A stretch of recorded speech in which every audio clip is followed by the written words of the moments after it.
Hello, and welcome to another episode. And this time I'm recording from India. So you might hear some weird background noises because right now I'm in this guest house where there is no glass. There's no glass over the windows, just screens. So you can literally hear everything from the outside, and my neighbors can probably hear me, but that's okay. So I'm feeling a little bit inspired to record something today, just me solo. I just got off the phone with my mom and we had a funny conversation, and I was like, you know what, I should just record some of my thoughts, because that's initially why I started this podcast, was for me to just kind of have a diary of where I can record what I'm thinking, and help me kind of process things as they're happening. And also because it seems like a lot of you guys relate to what I say. So that's really cool. So I'll just catch you all up on where I am, where I have been. So I actually left the ayahuasca center I've been working at for the past couple years. Had an amazing 2 years working there. And I got a lot of signs that I should come to India. And I've been kind of living my life, not kind of, I have been living my life the past few years, not based on logic as much as just based on my intuition and signs from the universe. So it's kind of weird when I try to explain to people my life decisions if they have no idea what that looks like. But basically, I've been getting a lot of signs that I should go to India, just from different people telling me, and different guests that were at the ayahuasca center, and different friends, and also just me feeling like I've always wanted to go to India, so now would be a great time. And then something crazy happened. One of my good friends, Des, shout out to Des, I love you, invited me to go to yoga with her to do a yin yoga training and some sound healing courses. And I was like, those two things are totally up my alley. Yes, absolutely. Would love to go to India with you, especially because I didn't want to come to India alone for the first time, because I had never been. And I've heard kind of scary things about coming alone, especially as a woman. So that was all awesome. And then last minute, well, not really last minute, but something happened with her family's health. I won't get into it because that's her story. So she ended up not being able to come, but she's a flight attendant, so she could still get me really cheap tickets to India. And I had a moment where I was wondering if I should still come or if I should wait for her and go with a friend. And as you guys all know, I think I've talked about this before, but I try to make my decisions from a place of love or curiosity instead of fear. So I realized if I wasn't going to go to India, it would be from a place of fear and scarcity. Like, it'd be because I was afraid of being on my own as a woman, and also being afraid that I don't have enough money. And when I looked at the flip side of it, it was like, you know what? I do have enough money to go on this trip, and I'm not going to let the fear of being alone on this trip take over and prevent me from going. So ultimately, I decided to come. And it was funny coming here because I did kind of work myself up with being afraid. I was like, oh my God, I cannot believe that I'm going to India alone. I've never been there before. This is terrifying. And I also hadn't done any planning at all besides this yoga teacher training. So on my flight over, I was actually pretty worried. And I haven't done any real solo traveling, quote unquote real, that I've labeled that in my mind in a while. So yeah, I kind of worked myself up. And then once I actually got to India and got in the taxi on my way to the hostel, or the hotel I was staying at first, I was like, oh my God, what was I worried about? I was literally living in a super remote, jungly part of Peru. Like, that was where I was living, was way rougher than Goa, which is where I landed in India.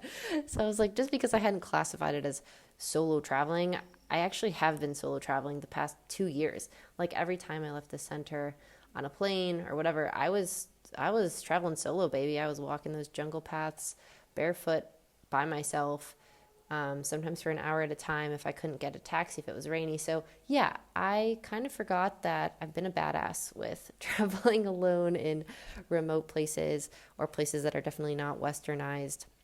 So that made me feel better when I landed in India. I was like, you know what? I expected this to be really scary and overwhelming, and it's actually not. So yeah, that was all good.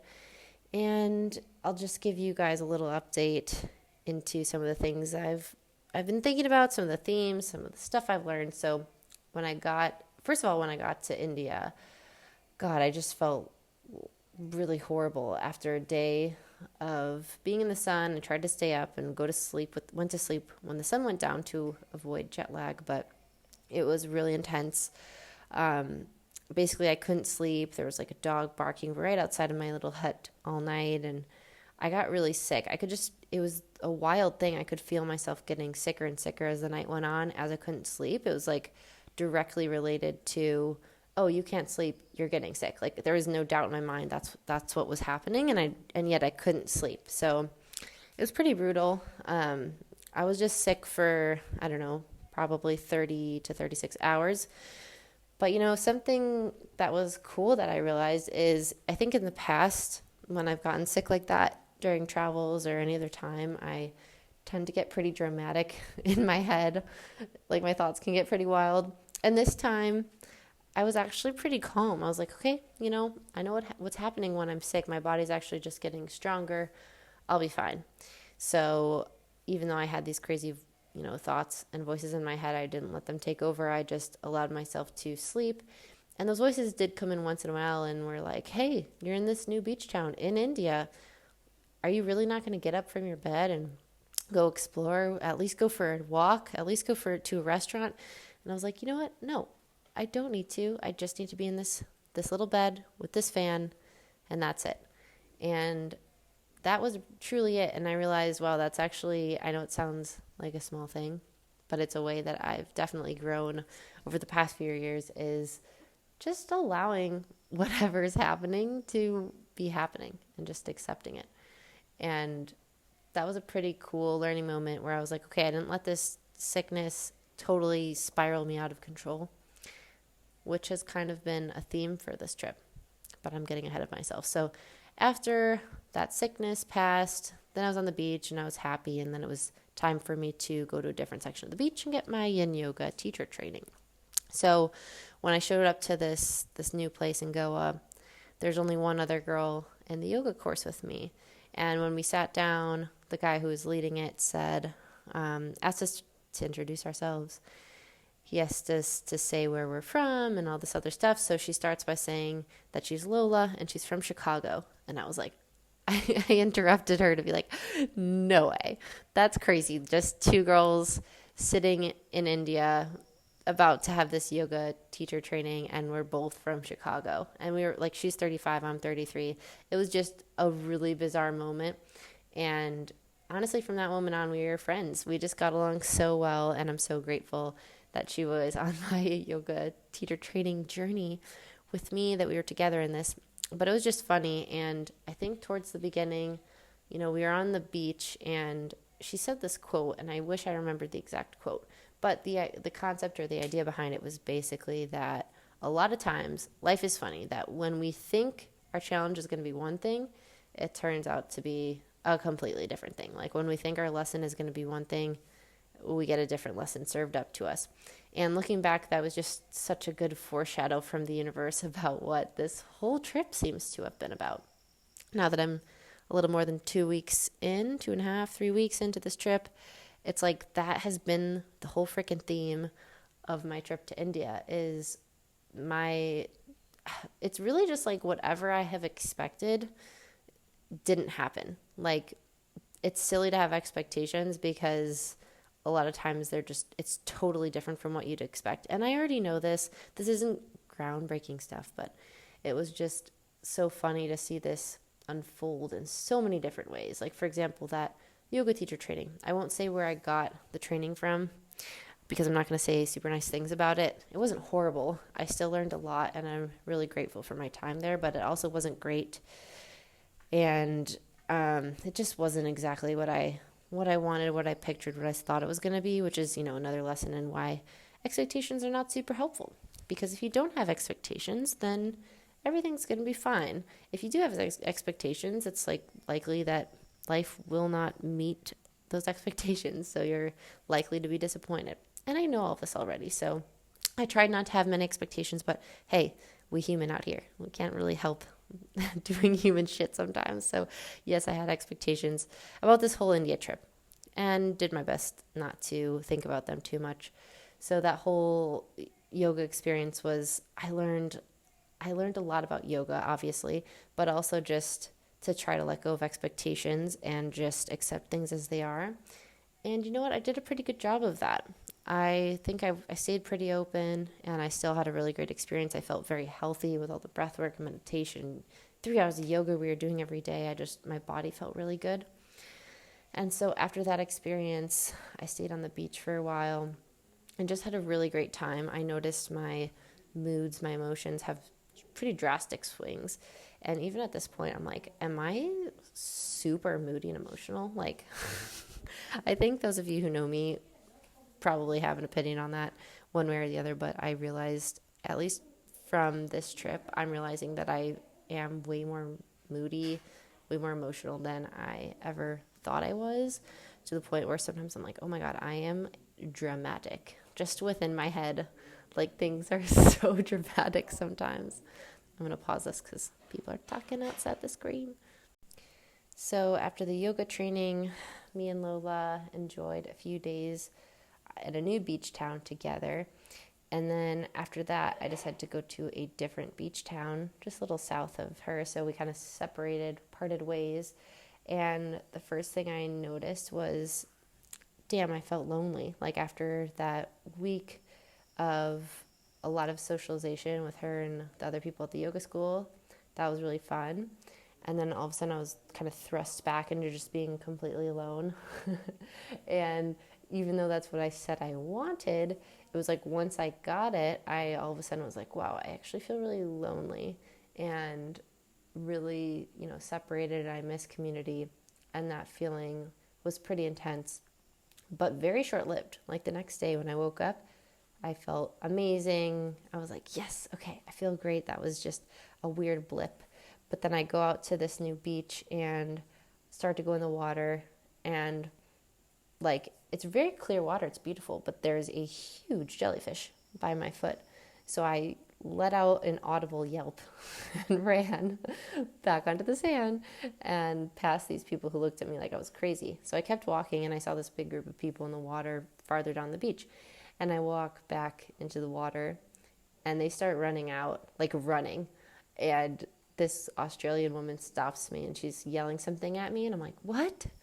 And she's like, there's so many jellyfish in the water, don't go in the water. And I was like, okay. And I start to realize there are jellyfish everywhere, like in the sand, in the water, total jellyfish invasion.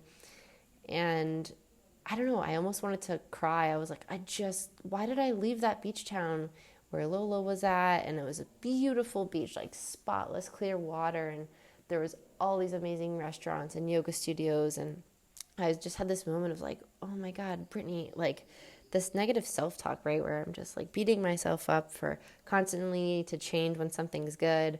I have this problem with just staying in one place. I always want to search out novelty. I always want to find something new, always thinking that the grass is going to be greener. And what do you get? Jellyfish. So yeah, this is when I realized I might just be totally freaking moody, because my mood was just waffling. And I think coming from that yoga space, that yoga, that meditation, that breathwork space, I was very aware of myself, my emotions, my thoughts, which of course I know are not me. But I started to I was just in a space where I was very aware of it. And I was like very aware of all the drama that was constantly playing out from me to me. Like, there was just so much drama all the time, and it was literally just for me. Like, it was a whole show just for myself. And this voice was really, really annoying, not helpful, and super critical to myself. And to be honest, I kind of thought I was beyond this. Like, after years of plant medicine work and journaling and yoga and all this stuff, I'm like, aren't I supposed to be better than this? Isn't my critical voice supposed to be a little bit quieter than this? But I think what I realized is, when I'm sure, maybe it's like extra loud right now because I am by myself, or maybe it's always this volume and now I'm just having an actual chance to listen to it without so many other distractions, because I am on the other side of the world alone with minimal distractions. So who knows which way is the truth, maybe both, maybe neither, but either way, I'm hearing this voice and I'm feeling these emotions louder than I usually do, which isn't a bad or a good thing. It's just interesting, really interesting to observe all that. So after I noticed the jellyfish, I kind of got myself into this mood again where I was like, oh, why am I even traveling? Like, why am I even here? My beach hut was tiny and so hot. It was just a fan, and it was basically a heat box that had the sun setting on it directly onto it in the afternoons. And yeah, no AC. And I literally couldn't be in my room without melting. So I tried to like hang out on the beach, which, oh God, my life is so horrible. I had to hang out on the beach in India. No, it was fine. But I just was feeling pretty sorry for myself and lonely and wondering why I came. Then I had a really good talk with my friend Ben, who's been on this podcast before. And yeah, we're just in a similar life situation where we both are like, do we even like traveling anymore? Why did we do this? And it was just funny because he started talking about how, sometimes the lessons we're learning are not the ones we thought we'd be learning. And I was like, oh my God, that's exactly the theme of my trip too, which is just life is constantly throwing us curveballs. And sometimes you learn stuff that you didn't think you were going to learn. Like when I came to India, I didn't think that what I would discover about myself is that maybe I actually just want a home. Like I just want a home and a community and a partner and a routine and a stable job. And I'm like, oh my God, is that actually what I want? I don't know if I've ever wanted that before in my life. And it's super weird because I mean, that is how I'm feeling. That is definitely what I'm feeling. And what this trip is showing me is I'm not in my 20s solo backpacking anymore. I'm in my mid-30s and it feels different. It feels like I want different things, which is cool, obviously. I'm evolving, I'm growing. And it's also kind of weird and a little bit scary because, I mean, all changes can be a little bit scary, right? It's out of our comfort zone. But for me, I was actually really excited to come to India because I thought it was going to be super out of my comfort zone. And I was like, yes, okay, this is actually making me feel afraid. It's making me feel scared. So I'm excited. I want to do this. I haven't felt this kind of fear in a while. And then when I got here and I realized I wasn't afraid, it kind of shifted things, right? I'm like, okay, maybe that's not what I'm supposed to be learning from my trip in India. And it's teaching me that actually, weirdly, like this kind of traveling is in my comfort zone. I am super comfortable with that. It's no longer novel. So I think this is backwards to a lot of people's lives, but some people listening to this might totally understand what I'm talking about. We just get used to whatever we do a lot. And I have been nomadic. I've been like a gypsy for many years on and off, mostly living out of a backpack. So it's a weird place to be when that becomes your norm and you start to crave like being settled. And I don't mean settling, God forbid, but I mean like actually being settled down somewhere and finding a home. I started to have these feelings during this trip that I just want a place to hang my jewelry and have a mirror, and not even in a vain way, but I would love to be able to just see my jewelry and my outfits and be able to put on something that feels good every morning, that makes me feel good. And I would love to have this routine and just a nice little place to do yoga. And I would like some privacy where I don't feel like I have to lower my voice because my hotel neighbors might hear me. And I would like to be able to see my friends on a frequent basis, not just on FaceTime and not at weird hours in the day or the night because the time zone changed, but actually just be able to see people and just have a community. I mean, these are basic things. A lot of you guys are probably like rolling your eyes. Yes, Brittany, we know this is like very basic human things, but it's taken me this long, 33 years, to really actually crave that and really actually truly deeply desire that. And it reminds me of that book I think I've talked about, The More Beautiful World Our Hearts Know Is Possible, Charles Eisenstein. If you haven't read that book, please read it. It's seriously epic. But it reminds me of that book where it says like, we should follow our pleasure. Follow pleasure. And not just the short-term dopamine hits, because those actually are not long-term deep pleasure. What I found over and over again is when I do choose those short dopamine hits, which I still do sometimes, by the way. Like today I had a coffee and a chocolate cupcake because I was feeling down and it's rainy. And I was like, you know what? I deserve a dopamine hit. So yeah, I'm not saying I'd ever do that, but long term or even a couple hours later, does that make me feel better? No. Kind of wish I didn't have it. And so it's not to say that I should feel guilty about that and beat myself up. Definitely not, because I think that's worse than eating a cupcake.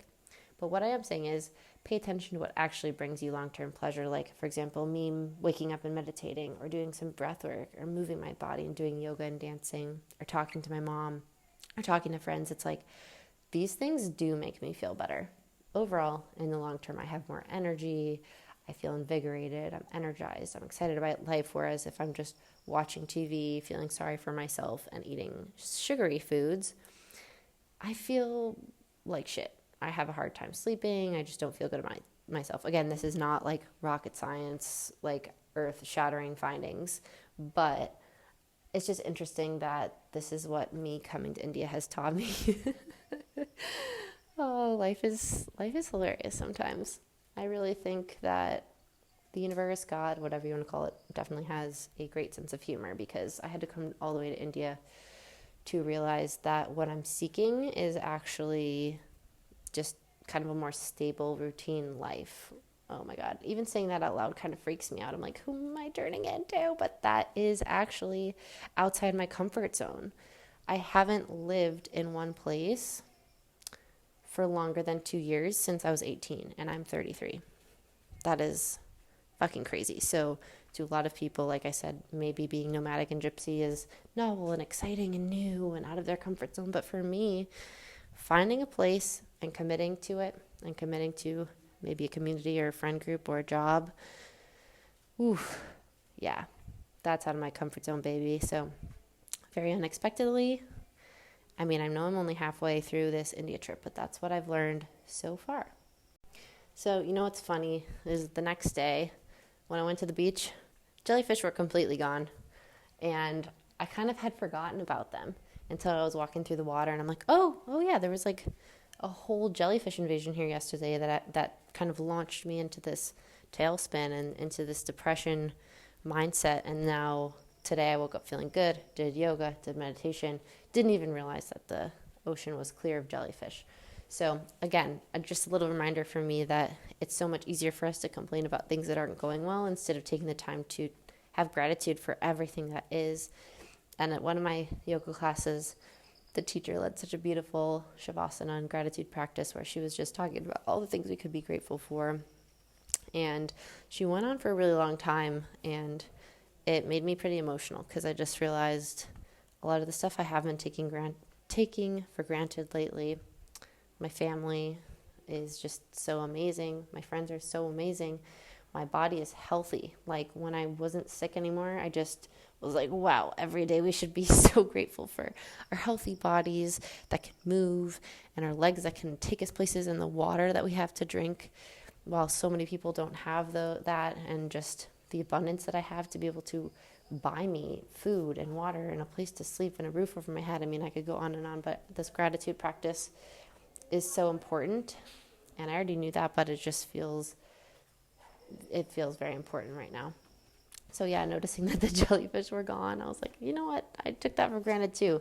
An ocean that we can swim in without scary predators is pretty cool. And what else? Let's see. Another funny moment on my trip that I'd like to share is, okay, so I had this massage. I was staying, this was after my yoga teacher training.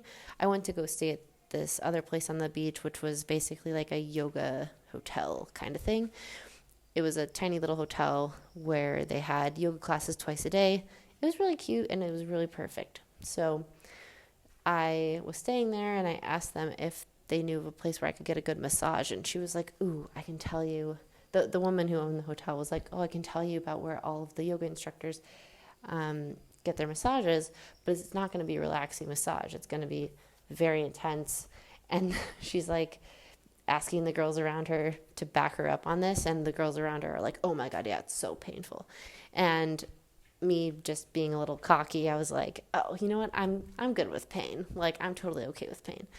And because in my head, I'm just like, okay, there's no way it can be that painful. So she gives me this contact for this masseuse who's in the area, and I make an appointment with him for the next day. So I go, and I've been doing a bunch of yoga, by the way. So I was feeling pretty like stiff and tight, a lot of places all over my body. So when I saw him the next day, he asked me where I was sore, and I was like, oh, my shoulders and my back, which is pretty much always my answer. And a really weird thing about this, by the way, was that I've always had crazy dreams, but the night before I went to see him, I have this dream where this guy pointed to my back and he was like, this is where your tightnesses and your problems are. So when I went to see him, it was this truly bizarre moment where I was laying on the table and he touched my body for literally a minute before he was like, okay, this is where your pain is. And he puts his fingers right on the sore spots on the left side of my back, which is exactly what happened in the dream. I was like, this is so fucking weird. So anyway, then he really rubs down my back and my arms, and I almost laughed at a couple of times because I honestly don't know what to call his technique. He's learned a bunch of different techniques over the years, apparently, like Indian Ayurvedic techniques and also Thai massage and all this other stuff. So at one point he's literally kneeling on my legs, like I'm face down, and he's got his shins on my hamstrings, like knees in my ass, and just massaging me and like peeling my body up from the mat. And it was so funny because at one point I had okay, so that hole that you put your face in, he had like toilet paper at the top of that hole where my forehead touched.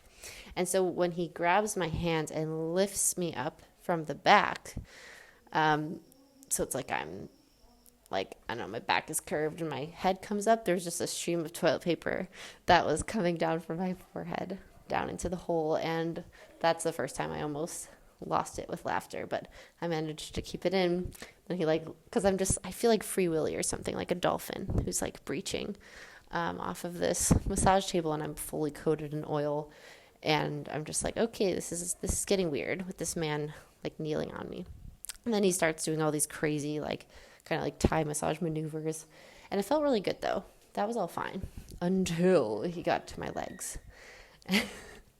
When this man gets to my legs, he finds a couple spots on my calf muscles that, I'm not exaggerating, when he touched them, my whole body started like convulsing and basically like seizing up. I wasn't in control of it at all. And it was super weird because he was just like, oh yes, here's your spot. And I was like, ow. And I could barely breathe. Like I was in so much pain.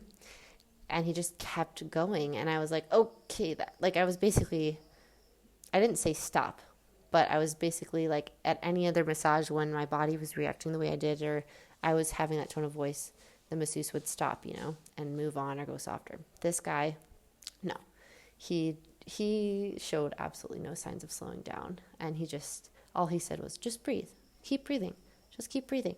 So it took like all of my training to just get through this massage. I swear to God, it was, if I had to say pain on a scale from 1 to 10, I would say it was like, if I'm being realistic, like an 8. If torturing was, 9.5 and 10 was death.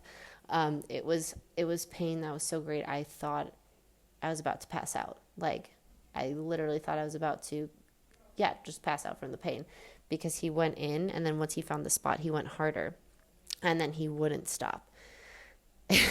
And I had the weirdest reaction.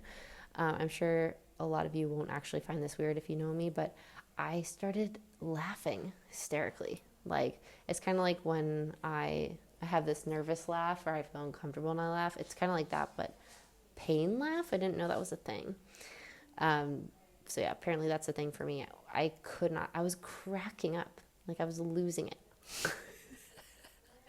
And even he started laughing a couple times because I was just cracking up. Like I didn't know what else to do. My whole body was in this weird, like making these weird positions because he was going at my calf, and I didn't know what else to do besides breathe and cackle. Like I couldn't help myself from laughing. So anyway, he did that on both sides of my body, then flipped me over like a greased baked potato or something, and now I'm on my back, and he starts going for my thigh, and I was like, oh no, I was praying he wouldn't find the spot. This one spot that's always sore. Of course he found it. And it was, oh my God, it was so intense. Same thing. I started basically like writhing in pain and laughing hysterically. And I really truly expected to look like a bruised peach the next day. I expected to have bruises all over my body. I'm kind of shocked now when I'm looking at my legs. I just have a tiny little bruise and a ton of bug bites. By the way, I just got absolutely annihilated here, and I can't tell if they're like bug bites or zits all over my knees and the back of my legs. Hopefully, I don't know which one to even hope for at this point, but sometimes when I look down at my legs, I'm getting ahead of myself in the India story, but I'm just like, why did I come? Like, I'm just here to realize that I just want to be comfortable at home with friends, and I had to come here and get a million bug bites and attacked by, okay, that's really aggressive language. I was not attacked by a massage therapist, but you know what I mean. Sometimes I just question my decisions. Like, what am I doing? Why did I do this? But anyway, so yeah, that was a really interesting experience. And then fast forward to, so at that point, when I'm on the beach, staying at this yoga place, getting a massage, having amazing food, I was loving that, man. I was just like, oh, I just don't think I ever want to leave India for the next few weeks. I think I'll want to stay longer. That was my mindset. And then I flew across the country to where I'm at now, which is this really bizarre city called Oroville. I've only been here for a couple of days, so I don't have much to say about it yet. Maybe I'll do another podcast about it. But I honestly went through another mood swing, another valley when I got here. I was so tired, which made me realize, like, how important sleep is. Again, none of these things are groundbreaking, but sleep, oh my God, if we're not getting enough sleep, if I'm not getting 9 hours of sleep, and I know that sounds insane to a lot of you, but I'm dead serious. If I'm not getting 9 hours of sleep, I'm just not the best version of myself. Or if I am the best version of myself, it takes pretty much all of my effort and energy to be the best version of me without that much sleep, because it's just tough. I just need sleep. I'm just a 9-hour girl. And that's how it is, people. So yeah, if you're not getting enough sleep, or if you just haven't thought about sleep, but you're just feeling like not great, maybe you just need more sleep.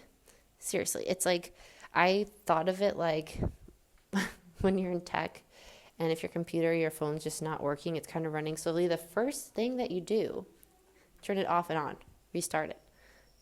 That's what we got to do with our bodies. It's like, maybe if you're feeling really depressed and really shitty and questioning all of your life's decisions, maybe you just need 10 hours of sleep. Dead serious. That's what helps me. And yeah, so another place of growth, what I realized is, because you guys, it's almost a new year. It's time for some reflection.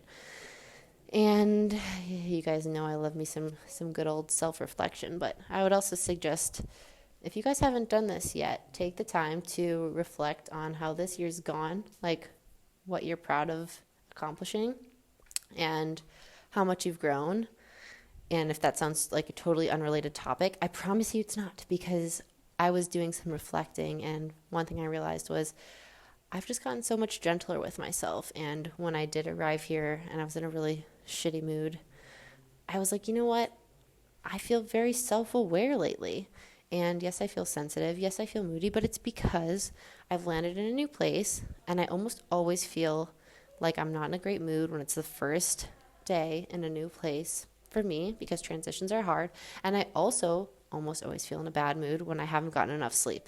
So combine those two things. Of course, you're not feeling great. So just get through this day with the best attitude that you have, using the tools that you have, like meditation, stretching your body, doing some exercise, eating some yummy food, do all those things, and then just go to sleep early. And don't think too much into it. Don't think too deeply about how this whole trip was a disaster, because if you do some deep thinking right now, it's just not going to be helpful, because you're just tired. You just need to restart the computer. So yeah, when I reflect back on how I've grown, what I've learned as a human being, it's like, that's a major thing, is to just be a little bit self-aware and understand that no feeling lasts forever. And what I'm feeling, these really tough emotions, it's okay.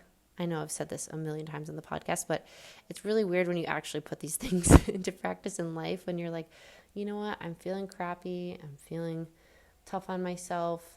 I'm not going to think too much about it. I'm not even going to spend any time worrying about it or talk to friends about it or whatever, because I know this is fleeting. I know this is temporary, and I know I'll get through it.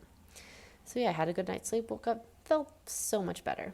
And then today has been extremely rainy and overall a little bit depressing. But again, I'm not going to let it get me down. And if all that I was supposed to learn in India is that I want to settle down somewhere and build a home and build a life with a partner, a community, and friends, that's okay. I'm fine with that. But like I said, I still have at least a week here, so maybe I'll have more to report. So I think that's pretty much all I wanted to share for today about India and what's happened since I've quit my job. And yeah, again, I'd encourage you guys to think about how you've grown the past year, what you've accomplished, and what you're proud of yourself. And I don't just mean like productive things or things you've done and can check off your list, because that's cool. But again, it's not really, it's still the capitalistic, materialistic mindset of being like your worth is dependent on what you've done and what you've accomplished, which I don't agree. I think those things are awesome, and you should be proud of yourself for doing these things. And just remember that you are worthy of love exactly as you are without doing anything. Like, you being born means you are worthy of love. You deserve love even if you accomplished absolutely nothing for the rest of your life. You are still worthy.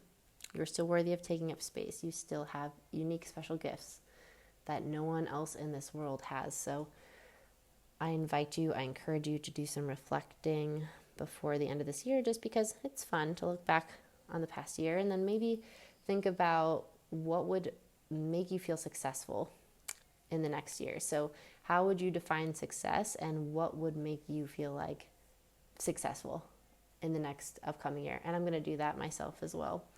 But for me, for now, like I said, I'm just proud of myself for being able to hold myself in these harder emotions and not betraying myself, just showing myself that love, because in the past I've really leaned on romantic relationships to have that. And the past few years of being single, especially these past few months of being single without having that base of the ayahuasca center with people all around me, it's like the past few months of me just being single, and especially the past couple of weeks of me being single and straight up alone, has made me realize that I can choose myself.